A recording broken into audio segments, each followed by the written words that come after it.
অভ্যুত্থানের পরে একজন প্রধানমন্ত্রী বাংলাদেশ ভিজিটে আসছেন। 2 মাস পরে উনি এসেছিলেন 4 অক্টোবর বাংলাদেশে আসলেন।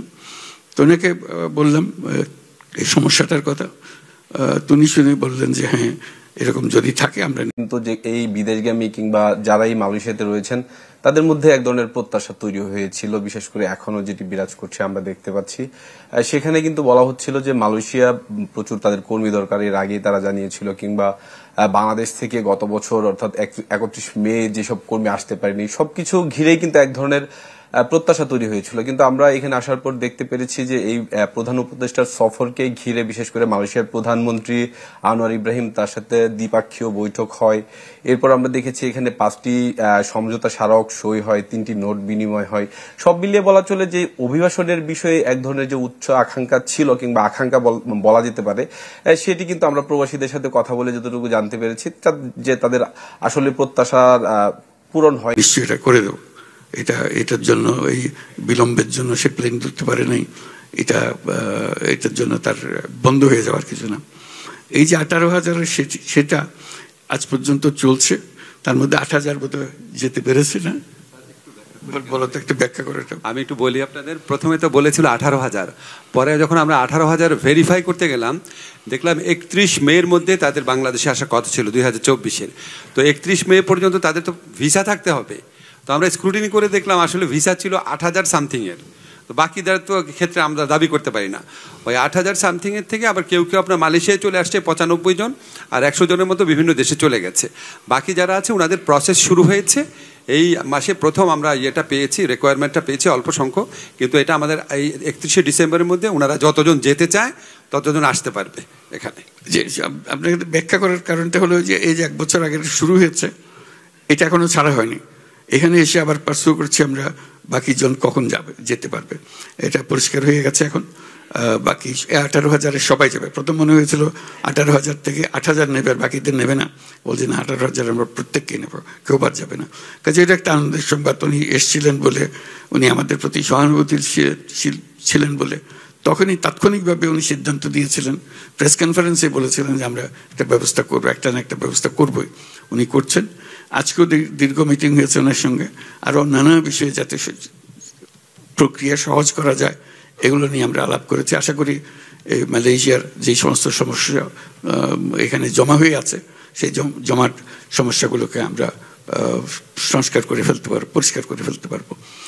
আরটা হলো যে প্রবাসী বাংলাদেশিরা যারা বিদেশে আছেন তাদের কন্ট্রিবিউশন, অবদান আমাদের অর্থনীতির কী অবস্থা আপনাদের মনে আছে। ব্যাংক খালি, যত টাকা পয়সা আছে খালি করে নিয়ে গেছে। দায় দেনার দায়িত্ব আমাদের উপর রেখে গেছে। এটা কিভাবে শোধ করা হবে, ফরেন এক্সচেঞ্জ রিজার্ভ তলানিতে পড়ে গেছে। এটা অর্থনীতি ঘুরে দাঁড়ালো, এই 1 বছরের মধ্যে অর্থনীতি ঘুরে দাঁড়ালো। এই কারণে ওই প্রবাসীদের এই রেমিটেন্সের অর্থ দিয়ে বাংলাদেশ উঠে দাঁড়ালো। আমি সকল প্রবাসীদের আজকে যারা এখানে উপস্থিত আছেন তারা এবং যারা উপস্থিত নাই তাদেরকেও একসঙ্গে আমরা তাদের দিই ধন্যবাদ জানাই, জাতির পক্ষ থেকে ধন্যবাদ জানাই। এটা না হলে জাতি সোজা হয়ে দাঁড়াবার কোনো উপায় ছিল না। এই টাকা দিয়ে আজকে আমরা মজবুত অর্থনীতিতে দাঁড়াতে পেরেছি। এটা মস্ত বড় একটা অবদান। এই অবদানের স্বীকৃতি হিসাব আমাদেরকে সে করতে হবে, তো তাদের সুযোগ সুবিধাগুলো যাতে পায় সেগুলো করা, আইন শৃঙ্খলাগুলো ঠিক করা। এবার দেখেছেন আমরা যে এসছি এখানে ওনার দাওয়াতে, প্রধানমন্ত্রী আনোয়ার ইব্রাহিমের দাওয়াতে আমরা এসছি।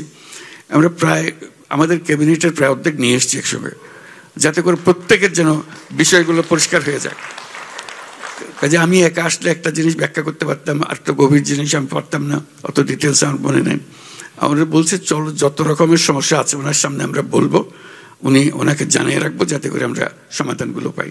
এবং আজকে খুব মনোযোগ দিয়ে উনি শুনেছেন এবং আশ্বাস দিয়েছেন যে এগুলো সমস্ত কিছুই পরিষ্কার করে দেবেন। এবং তাকে আবার আমন্ত্রণ জানিয়েছি বাংলাদেশে আসার জন্য, সেটা আমরা তার সঙ্গে যোগাযোগ রাখব। তিনি খুব আমাদের প্রতি সহানুভূতিশীল, যাতে আমরা এগিয়ে যেতে পারি কোনো বাধাবন্ধক ছাড়া। তার কাছে আমরা বিনিয়োগের কথা বলেছি, ব্যাপকভাবে মালয়েশিয়ান বিনিয়োগ বাংলাদেশে হোক।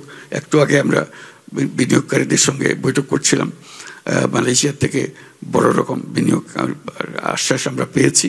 সেখানে আমরা যাতে করে এই বিনিয়োগের ধারা অব্যাহত রাখতে পারি তারাও চেয়েছে আমাদের সঙ্গে কাজ করার জন্য। কাজে মালয়েশিয়া একটা এখন জটিল একটা পরিস্থিতির মধ্যে ছিল আমরা যখন এসেছি, এই জটিলতার থেকে আমরা মুক্ত করছি যাতে সবাই যে সহজভাবে এখানে ঢুকতে পারে, এখানে কাজকর্ম করতে পারে। এই যে ভিসা কি বলে মাল্টিপল ভিসা করে দিল, এটা